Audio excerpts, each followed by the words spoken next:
Continuando, segundo bloco, com o Alexandre Ronaldo da Maia de Farias. Quem não assistiu primeiro, só lembrando, o Alexandre da Maia, ele é mestre, ele é doutor pela Faculdade de Direito do Recife, Universidade Federal de Pernambuco. Ele também possui um mestrado na Espanha e, na verdade, teve uma atividade junto ao governo do estado de Pernambuco, atuando na Secretaria de Governo, voltando a lecionar na Faculdade de Direito do Recife, onde é professor adjunto, voltando em 2014. E a gente estava falando exatamente sobre isso. A Faculdade de Direito do Recife, a Universidade Federal de Pernambuco, é uma referência na área jurídica, não é, já de há muito, e é natural que participe dessa discussão que está havendo sobre o modelo educacional universitário no Brasil. Eu queria começar da graduação, depois falaríamos sobre mestrado, doutorado, mas eu queria começar da graduação. Parece que tu vens estudando esse assunto, né? É um tema que sempre me preocupou, sabe, Hélio? O problema da educação jurídica, como professor e como curioso também da área, é uma coisa que sempre me preocupou, porque como aluno de graduação, sobretudo no período em que eu fui aluno, no início da década de 90, a gente ainda tinha lá na Federal muitos problemas seríssimos de professores que não iam, problemas de metodologia de ensino, problema até de falta de compromisso do professor com a instituição. E tudo isso, claro, na medida em que eu virei professor, tudo isso virou um espelho daquilo que eu não queria ser. Certo. E desde... E Damar é filho de um ex-professor da faculdade, isso, né? Ronaldo. Isso. Ronaldo. Já Introdução ao estudo do direito, né? Não, meu pai era de direito romano, eu sou professor de introdução. Ah, perfeito. E aí, esse problema veio para mim desde o tempo da iniciação científica. Certo. Eu comecei a participar de seminários de ensino jurídico que, como você deve lembrar bem, começaram a partir de debates no Conselho Federal da OAB. Inclusive João Maurício Adeodato, nosso querido amigo, sem dúvida, foi um dos pioneiros nisso aí, né? E a partir desses seminários começaram a aparecer uma série de questionamentos sobre o que era necessário para transformar realmente a realidade de sala de aula ou de fora de sala, né? Porque, desculpa te interromper, está dando muito errado, né? Porque 85% de reprovação no exame de ordem está dando muito errado. E eu diria que está dando errado de uma maneira geral, assim, em todos os aspectos. Primeiro... Não é um número alarmante não, Damar. 85% em torno disso de reprovação no exame de ordem. O que está havendo de descompasso entre a graduação e o exame de ordem? O que está havendo é que... Já falando no João Maurício e da OAB. Está vendo é que um professor lá do Rio, Heleno Junqueira, já dizia, né, que as faculdades de Direito viraram, de fato, fábricas de ilusões. Certo. Porque é um curso que promete uma ascensão social em curto prazo de tempo, certo, em curto ou médio prazo. Você se dedicando durante um tempo, você passa num bom concurso que vai garantir a você estabilidade, etc, etc, e até o amor verdadeiro, muitas vezes. E sem muito investimento das instituições, né? Às vezes eu fui avaliador do MEC, da OAB, de abertura e de autorização e de renovação de autorização de cursos. E às vezes a gente via situações como bibliotecas itinerantes, quando era o mesmo grupo educacional que ia montar uma faculdade em vários lugares do país, levava aquela biblioteca. Não tinha tombo, nada. Ou seja, era na verdade uma maquiagem para enganar os avaliadores. Mas além desse problema maior, a gente tem um problema específico dentro de sala de aula, né? Que é o problema das formas como a gente trabalha os conteúdos, da maneira como a gente lida com os alunos. E eu venho sentindo a necessidade de mexer, e neste momento agora eu mexi muito na cadeira de introdução. Certo. Com a disciplina básica, né? Fundamental, né? Fundamental. E eu recebi a imensa responsabilidade de substituir João Maurício, né? Não é fácil, né? Um cara que formou a minha, você, várias gerações, né? Verdade. E aí, o primeiro passo, envolver os alunos. Certo. Ninguém faz nada só. Exatamente. Né? Esse é o primeiro passo, trabalhar coletivamente. A primeira maneira de envolver os alunos é envolver os seus monitores. Numa montagem do quê? De um mecanismo de avaliação diferente. Eu vi duas coisas na minha experiência. Primeiro, que a aula conferência, essa aula tradicional que a gente fica falando e o aluno vindo, é um modelo falido. Certo. É um modelo ainda centrado no professor, que pouco quer saber do aluno, que pouco dialoga com o aluno e que também às vezes constrói um próprio casulo em torno do professor. No passado, eram 2 professores em sala de aula. Já chegou a ser 4, lembra do tempo com o Ronaldo Sotomayor, com o Geraldo Neves? Se houvesse possibilidade dos professores sempre fazerem pontos e contrapontos para que o aluno refletisse sem ódios, porque às vezes, claro. Não é? De maneira bem tranquila, não é? A pessoa pode pensar diferente de você e você não tem que odiá-la por causa disso. Será que isso não ajudava, não? O que é que tu achas? Eu acho que ajuda. O que eu estou fazendo como contraponto inicialmente é o seguinte, é colocando textos certo. que não tenham a ver com a dinâmica da aula ou com a maneira como eu abordo o problema, para a gente debater o texto em sala, para a gente tornar, sobretudo na graduação. Né? Na graduação eu estou fazendo o seguinte, um dia da semana eu faço uma aula mais conferência e no outro dia eu faço uma discussão. Uma discussão em cima de um texto que é passado previamente, os alunos têm que ter lido, porque a leitura conta ponto para a prova, a leitura e o debate, e como o aluno se coloca no debate. E a ideia é deixar o aluno falar, para que ele apareça. Né? Claro. E na montagem do mecanismo de avaliação, eu e os monitores, a gente fez em conjunto, pegando vários modelos que há Brasil afora e construindo o nosso. E aí a gente sedimentou. Aí eu te pergunto, aqui no Brasil atualmente fala-se bastante em pátria educadora. Na tua perspectiva, pelo menos na área federal, lembro que o Brasil é uma federação e vai ter implicações na nossa conversa. Estados e municípios também precisam ser considerados. Atualmente é assim. Será que a universidade vem recebendo, os professores estão recebendo salários condignos, as condições de funcionamento das universidades federais, dado que elas ampliaram em quantidade, são condições razoáveis? Pela tua experiência, como é que isso está funcionando? Veja, a reclamação de salário dos professores existe desde 1827, né? Desde quando os cursos foram criados. Certo. Os professores nunca no Brasil ganharam bem. Né? Quer dizer, bem que eu digo em comparação às outras profissões jurídicas, né? Certo. Porque se a gente for comparar a renda média do brasileiro, todos nós somos extremamente privilegiados, né? Apesar de a gente ganhar bem menos que um procurador da República, um juiz federal, etc., bem menos mesmo, isso não significa dizer que a gente está passando fome ou que é miserável, sei lá o que. Mas essa equação, você acha que poderia começar a mudar?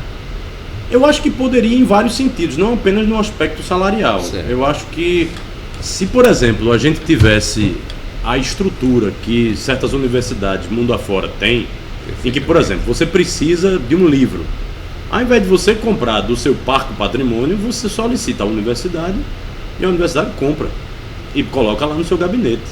Porque com relação ao livro, parece que em Brasília, uma importante universidade tem uma editora e parece que o reitor teve dificuldade digamos assim, na administração do dinheiro desta editora. E aí, como é que a gente trataria desse aspecto? Quer dizer, às vezes, que os professores têm uma produção e podem também, por que não, essa produção escoar pela livraria da universidade. Claro. Então, isso também precisaria de um certo controle orçamentário. Né? Precisaria de um controle orçamentário, inclusive um controle da distribuição. Né? Por isso que eu concordo com você que o direito financeiro ainda é muito negligenciado, inclusive nesses aspectos, porque ele também pode funcionar como uma mola propulsora para a gente perceber para onde o dinheiro público está indo, até mesmo dentro da universidade.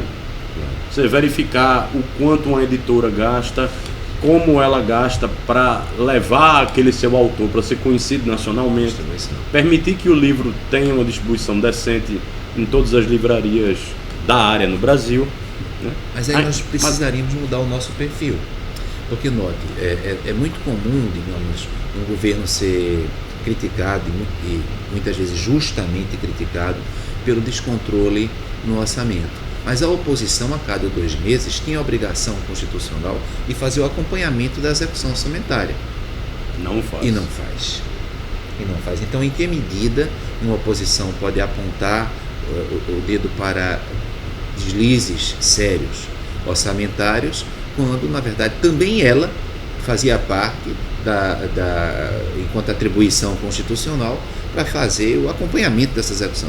E não faz. O que é que tu achas? Responsabilidade solidária conjunta? Isso é algo feito deliberadamente, porque se houver uma execução orçamentária acompanhada, nós vamos verificar para onde está indo o dinheiro e podemos ter surpresas a respeito disso. O que tu achas? O que tu pensas sobre a execução orçamentária e o acompanhamento por parte dos políticos, dos partidos políticos e também das universidades? Eu acho que a universidade tinha que fazer uma espécie de observatório desses gastos, né? Eu acho que a universidade tinha que ser o celeiro para a gente observar todos esses fatores. Perfeito. Um observatório, por exemplo, do judiciário, para a gente ver para onde estão indo as decisões judiciais, como o judiciário brasileiro está se colocando, e dentro disso também um observatório financeiro, da atividade financeira do Estado como um todo. E que a universidade, nos seus mais variados matizes, claro, tinha que ser um projeto multidisciplinar, envolvendo não só juristas, envolvendo contadores, envolvendo professores, administradores, enfim. Talvez o nome universidade já pressuponha esse conhecimento universal. Isso. Né? Para perceber que para montar um laboratório desse, ou um observatório desse, você tem que fazer isso a partir de vários olhares diferentes. Mas será que dentro da universidade há, digamos assim, interesse de dar importância ao jurídico? Porque, de repente, em uma universidade federal, a gente pode dizer, olha, a Faculdade de Direito de Recife é muito significativa. Mas eu não sei, isso é o que eu te pergunto, se quando são reunidos todos os cursos da universidade, direito é visto como algo significativo ou não. É importante, digamos, o ensino jurídico dentro do plano geral? Eu acho que eu tenho uma experiência muito grande no conselho universitário, que eu fui também parte desses conselhos da universidade. E eu vi que as vozes do direito são muito bem ouvidas. Perfeito. Mas ao mesmo tempo o pessoal tem um pé atrás um pouco com a gente, certo, porque muitos de nós da universidade, né, da área do direito, não temos dedicação exclusiva, certo? E todos os demais das outras áreas são, em geral, DE. Então eles olham pra gente assim, não sei o que, quem é esse pessoal que não se dedica tanto à universidade? É muito mais um preconceito às vezes. Eu te pergunto da Alemanha, falamos em João Maurício. Então é muito comum na Alemanha você dedicar um período para o ensino teórico, para o estudo da teoria, que é fundamental. Mas o outro período do dia dedicarmos à aplicação dessa teoria. Não é? Então, eu te pergunto isso, quando as pessoas estão na área jurídica dedicadas à aplicação dessa teoria, que é como procuradores, que é como promotores, como juízes, como advogados, não é? Isso também não... Como professores também lendo e discutindo, claro, as decisões concretas. Exatamente. Então, indo até as decisões, acompanhando essas decisões. Isso vem sendo feito. Mas eu sinto um grande hiato nisso. Porque, veja se eu estou falando alguma bobagem, me retifique se estiver. Vai ser escolhido um ministro do Supremo Tribunal Federal. A universidade não se envolve com essa matéria. Então, a universidade não acompanha qual ministro vai ser escolhido. É como se ela não se importasse com os ministros do Supremo ou do STJ, como se aquilo não fizesse parte do seu próprio universo. Como faz? Então, será que a gente não precisa começar a fazer esse acompanhamento, como existe fora do Brasil, e quem vai ser esse ministro do Supremo, não é? Quais as decisões que ele efetivamente tomou, quem vai ser o desembargador? Será que não está faltando isso? Eu acho que falta, nesse sentido falta um aparato mais institucional, né? Certo. De um debate institucional sobre essas questões. Eu vejo às vezes debates pontuais sobre esses problemas, mas por outro lado eu vejo que a própria academia olha muito para o judiciário como um grande laboratório de observação das teorias que se discutem, né? Certo. Você vê hoje muitas dissertações de mestrado e tese de doutorado debatendo decisões do Supremo, debatendo decisões do CAD, debatendo decisões jurídicas e jurídico-políticas dos mais variados matizes. Mas às vezes, do CARF, a última... Agora o CARF, os Zelotes. Exatamente. Aliás, a última aluna orientando a minha de mestrado, ela fez a dissertação dela exatamente sobre o CARF. Sim, mas às vezes nós não conhecemos a estrutura. Então falamos sobre alguma coisa, dou como exemplo, eu me recordo de uma aluna que vai discutir a questão da distribuição da competência entre a Justiça Federal e a Justiça do Trabalho, e ela nunca tinha ouvido falar no Conselho da Justiça Federal. Às vezes não há essa, digamos assim, essa ausência. Nós falamos sobre coisas que precisaríamos conhecer mais. Sim. E não conhecemos. Então, e quando a gente fala sobre determinados assuntos que nós não conhecemos mais profundamente, podemos estar nos enganando. Normalmente sim, né? Esse é um problema. Já se dizia, né? Para cada problema complexo existe uma solução simples, fácil e errada. Então, o Conselho da Justiça Federal vai se reunir. Eu nunca ouvi, há tantos anos em universidade, dizer, olha, o Conselho da Justiça Federal vai se reunir e vai deliberar sobre esse assunto. A pauta é tal, vamos nos mobilizar e vamos discutir. Vamos discutir, pelo menos vamos discutir. Eu nunca vi isso. Não é? Mesmo o CNJ, olha, o CNJ, qual é o dia de reunião do CNJ? Talvez até, se você perguntar a um professor, mesmo de direito constitucional, quantos membros tem o CNJ? Ele não vai saber. Ele não vai saber. Então é isso que a questão da organização, da estrutura e, claro, do funcionamento, eu sinto essa ausência. Tu concordas comigo? Eu concordo sim. E isso pode ser facilmente resolvido, né? Colocando isso como conteúdo programático das disciplinas específicas, né? Mostrar ao aluno essas estruturas, mostrar então, como... a exclusividade da dedicação poderia ser resolvida também por isso. Olha, teoria e prática integrantes. O professor Lorival Villanova falava. Sim. Teoria e prática integram-se. Ou como disse João Maurício, é a mesma coisa. Eu não vejo, sinceramente, eu não vejo como deslocar uma coisa da outra. Certo. Você, para ser juiz, por exemplo, teve que estudar muita doutrina, muita teoria. E continuar estudando. Que é uma coisa que nunca para, você só para de estudar quando morre. Exatamente. Então, ou aquilo vira quase que um compromisso da pessoa, que na verdade é mais que um compromisso pessoal, é um compromisso até institucional, né? Porque a gente não representa apenas a nossa vida particular, né? A gente representa a instituição a qual nós estamos vinculados. Então a gente tem um juiz que disser, olha, eu sou juiz, agora parei de estudar. Essa pessoa, obviamente, é completamente deslocada. Totalmente. Assim como um professor, então, nem se fala. O processo na prática não me interessa. Precisa interessar. E aí me provoca uma outra pergunta da Maia, que é também colocada aqui com o João, nosso amigo. 3 anos. Então, o professor hoje em dia, para estar em um mestrado, para ser considerado produtivo em um mestrado, só se considera, é assim que está o Ministério da Educação, os últimos 3 anos dele. É como se, o João Maurício citou o professor Lorival Villanova. Olha, é natural que um homem de 80 anos de idade tenha tido uma produção imensa, bastante qualificada, mas que com 80 anos ele não tem de continuar produzindo freneticamente, tal como um garoto de 30, 20 e poucos anos de idade. Mas parece que a ideia é do descarte. Se você não produziu nos últimos 3 anos, você não interessa para um programa de pós-graduação estricto sensu. Aí você diz, olha, mas isso é assim. Eu já escutei muitas vezes. É assim, mas se uma lei pode mudar, por que não essa postura também não poderia mudar? Fala um pouquinho sobre isso. Os últimos 3 anos é o que interessa, nada mais. Na verdade, isso é um elemento, Hélio, de algo mais complicado. Né?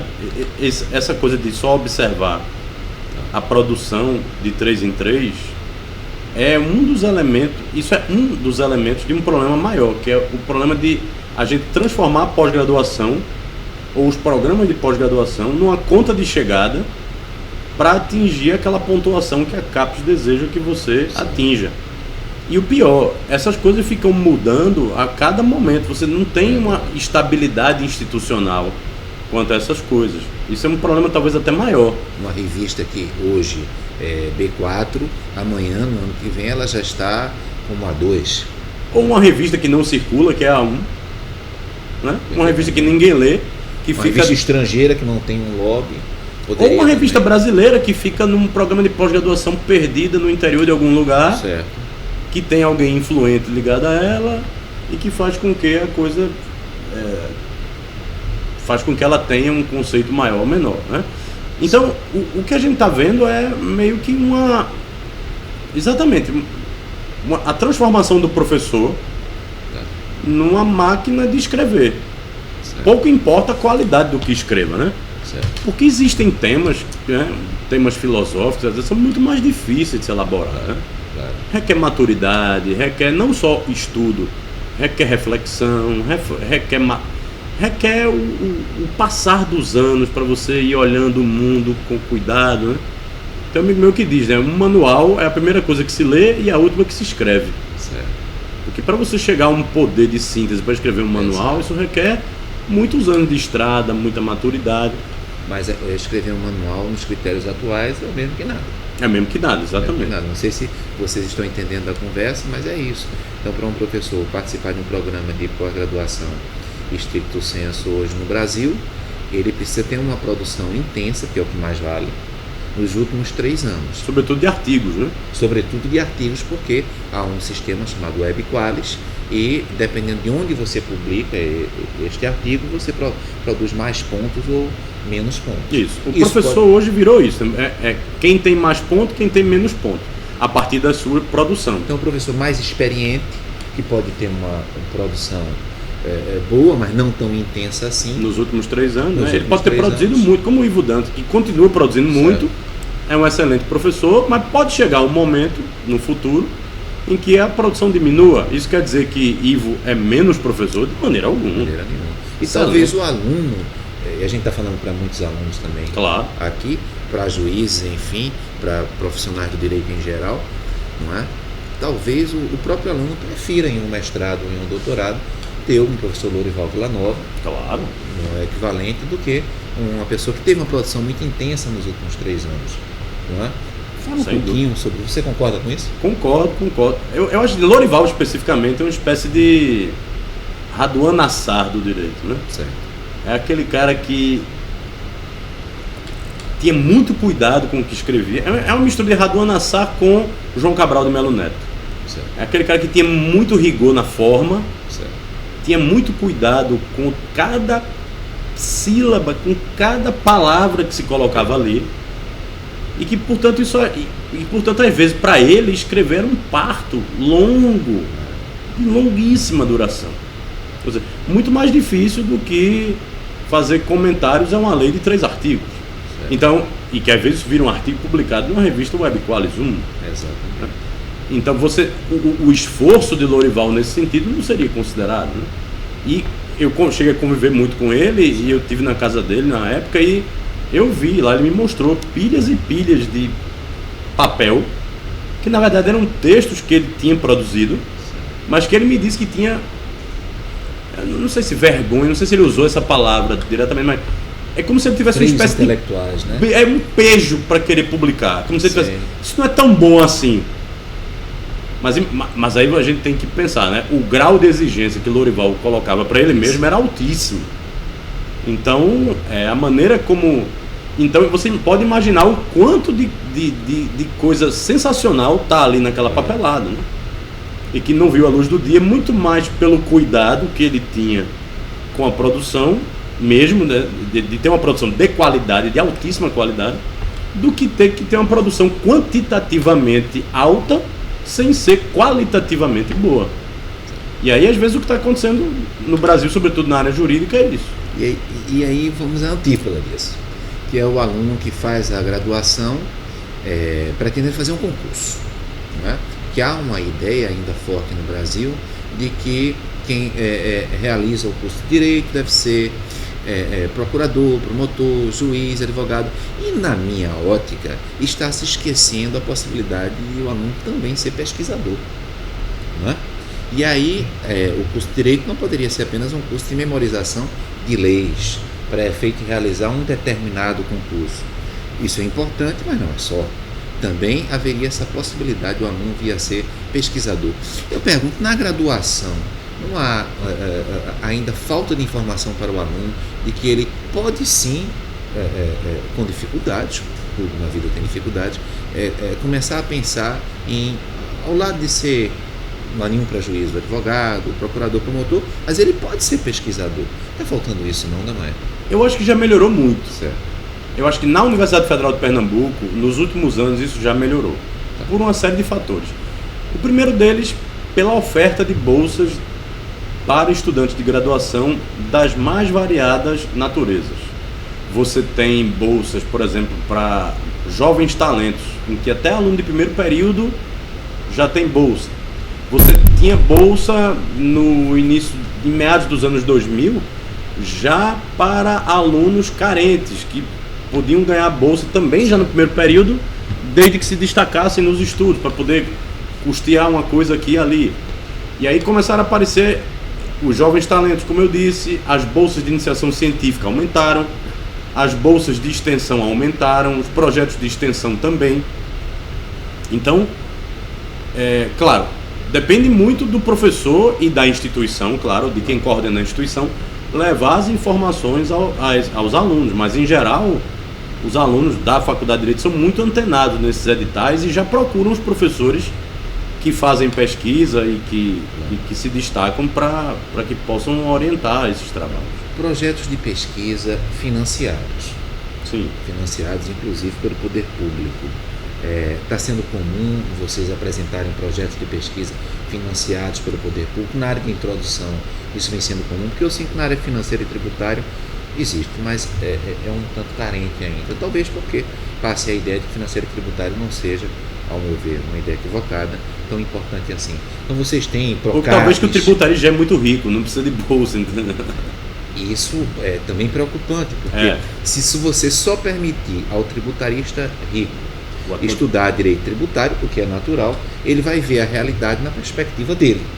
Ou seja, nós temos um direito tributário no Brasil com uma carga tributária sobre o consumo altíssima, uma das maiores do mundo, mas sobre patrimônio e renda, uma das menores do mundo. Talvez seja reflexo disso. Sim. Você não está permitindo aquelas pessoas de uma camada social mais baixa também estudar o direito tributário e dar a perspectiva dela sobre o direito tributário no Brasil. O que tu pensas sobre isso? Isso começou a mudar agora porque esse último ingresso na universidade já tem 50% de cotas sociais e raciais. Isso, na verdade, a faculdade melhorou muito desde que o ProUni, desde que esses mecanismos, né? Não o ProUni, que o ProUni é para a universidade particular, mas desde que o Reúne e os mecanismos de seleção mais abertos, como o Enem, etc., apareceram, o público discente da faculdade de Direito, que em geral é da altíssima classe média, hoje é muito mais, como é que eu posso dizer, plural. É um público muito mais diferenciado no sentido de que, não diferenciado no sentido de uma hierarquização, muito ao contrário. O que eu vejo é que você tem aluno hoje de várias formações diferentes, alunos de várias origens sociais diferentes. Eu já tive uma aluna que me disse, assim, eu fiquei muito emocionado quando disse: a história da minha família é uma história de violência. Meu tio batia na minha mãe, nas minhas tias, pelo simples fato de ser homem, e eu estou tendo uma oportunidade que ninguém da minha família teve e eu quero reescrever a história da minha família. Quando você percebe isso, eu vejo, ela pode ser uma grande tributarista, claro que pode, né? Óbvio que pode. E o que falta aí nessa área, às vezes, é o professor da área puxar o aluno. Porque quando você tem um professor da área tributária ou de financeiro que tem esse espírito pesquisador, ele vai querer puxar. Ele vai... Porque é quase como uma necessidade do professor de querer formar o recurso humano, né? De formar os mais jovens, de trazer essa juventude para aquele espectro de observação. Então eu acho que aí, claro, tem que ter as políticas que ofertem as bolsas, mas ao mesmo tempo tem que ter o professor dizendo: olha galera, eu tenho um grupo de pesquisa na área sobre isso, isso e isso. E outro elemento que eu acho importante é a institucionalização dos grupos de pesquisa, para que haja um registro nas plataformas oficiais, para que depois os pesquisadores possam se debruçar e fazer: olhem, no recorte temporal de tanto a tanto, quantos grupos de pesquisa de direito tributário há registrados no grupo de pesquisa do CNPq, né? Na plataforma de grupos de pesquisa do CNPq. Até no Comped, por exemplo. Consequentemente, no Comped, nos grandes congressos nacionais e internacionais. E aí, aos poucos, seus alunos começam a apresentar os trabalhos, começam a apresentar nos congressos de iniciação científica, nos congressos da área, que há vários. Nacionais e internacionais. Nacionais e internacionais. Vocês têm, a turma de tributário tem revistas e editoras excelentes, com pontuações excelentes também para publicação, coisa que a área de teoria e de filosofia ainda não tem. Não existe uma revista brasileira de filosofia do direito, certo, top ainda. Tributário também, em termos de web qualis, ainda é um pouquinho carente. No próximo bloco, essa conversa está sendo ótima. A gente vai falar a partir de um conceito de Hannah Arendt, que você tem liberdade de falar tudo aquilo que me interessa. Eu queria discutir um pouco isso, ter a liberdade de falar tudo aquilo que me interessa. Num momento político tão difícil como o nosso, eu queria discutir no ponto de vista filosófico essa situação de ter liberdade de falar tudo aquilo que me interessa.